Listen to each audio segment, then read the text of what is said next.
আজ আপনাদের নিয়ে এসেছি আহমেদাবাদের সবচেয়ে আইকনিক স্পট অটল ব্রিজ, যেটি তৈরি হয়েছে সবরমতী নদীর ওপরে। এই ব্রিজটি শুধু একটি ব্রিজ না, এটা পুরোটা একটা ডিজাইন ও আর্কিটেকচারের মাস্টারপিস।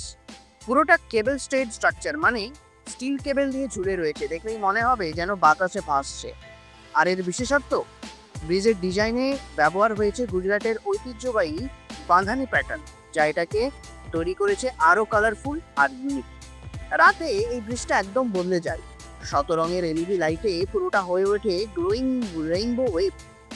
আর একটা মজার ব্যাপার, এখানে কোনো গাড়ি ঢোকে না, এটা পুরোপুরি পেডিস্ট্রিয়ান ব্রিজ, তাই আরামে হাঁটা, শুটিং, ছবি তোলা সবই করা যায়। আর হ্যাঁ, এখানে সাইকেলও চালানো যায়।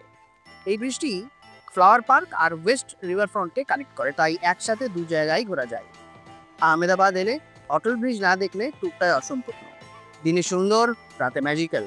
এটা সত্যি one of the most photogenic place in Gujarat.